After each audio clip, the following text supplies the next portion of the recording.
The Lord be with you. I'm Deacon Keith Fournier, and our first reading is from the book of Daniel. These men came along in a body and found Daniel praying and pleading with God.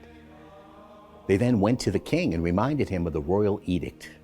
Have you not signed an edict forbidding anyone for the next 30 days to pray to anyone, divine or human, other than to yourself, your majesty, on pain of being thrown into the lion's den? The decision stands, the king replied, as befits the law of the Medes and the Persians, which cannot be revoked. They then said to the king, Your Majesty, this man, Daniel, one of the exiles from Judah, disregards both you and the edict which you have signed. He is at his prayers 3 times each day. When the king heard these words, he was deeply distressed and determined to save Daniel. He racked his brains until sunset to find some way to save him.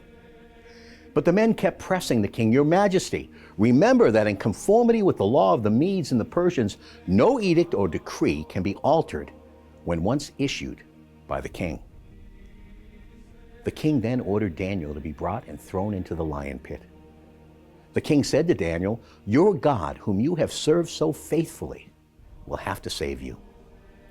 A stone was then brought and laid over the mouth of the pit, and the king sealed it with his own signet and with that of his noblemen, so that there could be no going back on the original decision about Daniel. The king returned to his palace, spent that night in fasting, and refused to receive any of his concubines. Sleep eluded him, and at the first sign of dawn, he got up and hurried to the lion pit. As he approached the pit, he called in anguished tones to Daniel, Daniel, servant of the living God, has your God, whom you serve so faithfully, been able to save you from the lions? Daniel answered the king, May your majesty live forever. My God sent his angel, who sealed the lion's jaws. They did me no harm, since in his sight I am blameless. Neither have I ever done you any wrong, your majesty. The king was overjoyed and ordered Daniel to be released from the pit. Daniel was released from the pit and found to be quite unhurt because he had trusted in his God.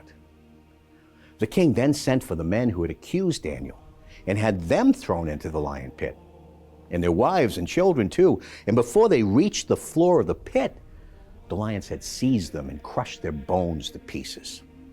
King Darius then wrote to all nations, peoples, and languages dwelling throughout the world, May you prosper more and more. This is my decree. Throughout every dominion of my realm, let all tremble with fear before the God of Daniel. He is the living God. He endures forever. His kingdom will never be destroyed, and his empire never come to an end. He saves, sets free, and works signs and wonders in the heavens and on earth. He has saved Daniel from the power of the lions. And our response is taken from the book of Daniel, chapter 3. Bless the Lord, dew and snowstorm. Praise and glorify him forever. Bless the Lord, frost and cold. Praise and glorify him forever. Bless the Lord, ice and snow. Praise and glorify him forever. Bless the Lord, nights and days. Praise and glorify him forever. Bless the Lord, light and darkness. Praise and glorify him forever. Bless the Lord, lightning and cloud. Praise and glorify him forever. Let the earth bless the Lord. Praise and glorify him forever. A reading from the Holy Gospel according to St. Luke.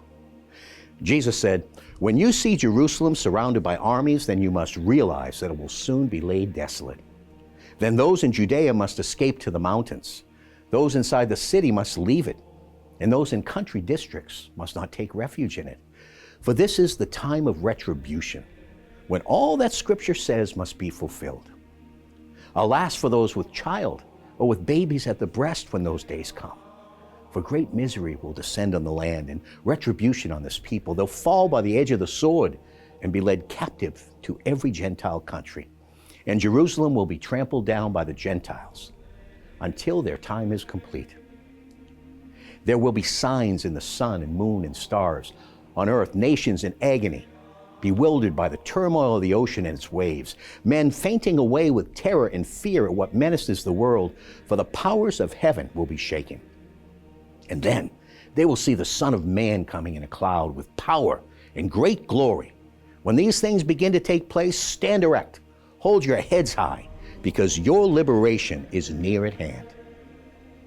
The Gospel of the Lord.